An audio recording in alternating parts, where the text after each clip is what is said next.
Today we're going to be making almost every single companion from Baldur's Gate 3 in LEGO, starting first with Asterion. All you need to make him is the Boromir torso and the new pair of legs from the D&D Warlock minifigure. Together with that and a mischievous looking face print, we can add this elf hairpiece that honestly looks like it was made just for him.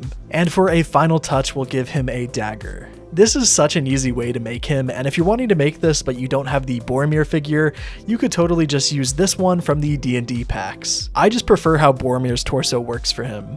Next up, let's make Halsin. Again, we're going to start with one of the new pieces from the D&D minifigure packs. This time we're going to take the Druid's torso and give him some skin-colored arms. To go with this, we're also going to give him a Druid's cape and any old pair of dark brown legs that you might have in your collection. Now for the head and hair, I've found that this combination looks the best. The head is from one of the old Hobbit sets, and the hair is from Qui-Gon Jinn. And for some accessories, I've given him a staff and a green potion. I'm really surprised how good this one ended up looking because I did not think I'd be able to make an accurate looking Halsin for this video. Anyways, next up, let's make Shadowheart. Last year when Baldur's Gate 3 came out, I made a Shadowheart custom minifig, but I was pretty disappointed by the hairpiece that I used in that video. So I finally decided to order a more accurate looking one for the figure. This piece to me is the best option that you have outside of a couple expensive Princess Leia hairpieces. As for the rest of the fig, I've used some old Lord of the Rings parts that match Shadowheart's armor pretty well in my opinion. Oh, and if you're wanting to make a white-haired version of Shadowheart, unfortunately, there's just not any good options out there.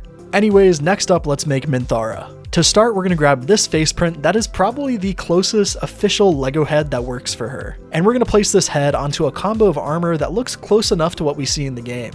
I have added some purple tones to her arms that I think helps sell the look even more. And then we'll give her this white hairpiece.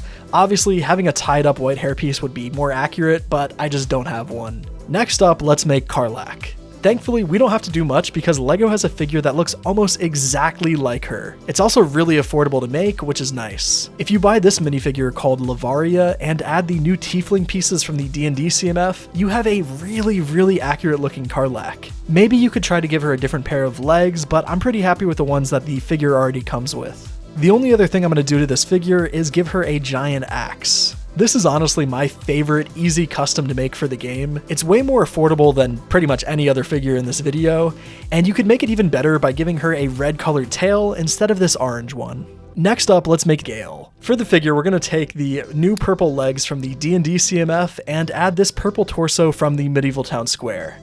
And then for his head, we're going to take the Aragorn print from Rivendell and add this mullet hairpiece to him. Honestly, this head and hair combo is pretty much perfect for Gale, but I definitely recommend getting it in dark brown for a more accurate look than mine. I'm pretty happy with how he ended up looking, but there are definitely some better options out there for his torso and legs. I just don't have them. Next up, let's make Will. For his torso, we're going to take an old Gimli one from Lord of the Rings and add it to some simple dual molded legs. These two parts look pretty close to his default clothes in the game, but unfortunately, this is where the game accuracies are going to end. I was lucky enough to find a scarred eye face print in his skin color, but as you can see, it's not exactly right.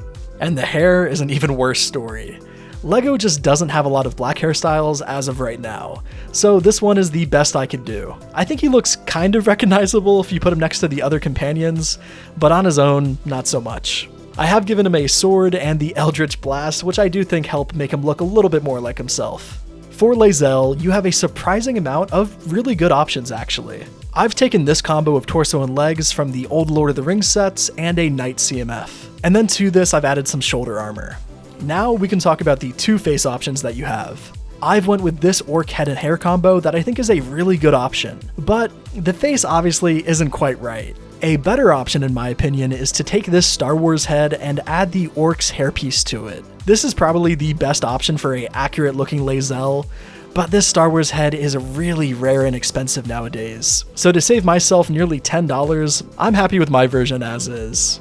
And that's all the figs. I had a lot of fun making all the characters from the game again, and I hope you enjoyed the video. If you've got any questions about the parts I used in this video, please just ask me in the comments below and I'll get back to you. Also, if you enjoyed this video, why not subscribe? I've got a lot more custom minifig videos coming very soon. And as always, thank you so much for watching.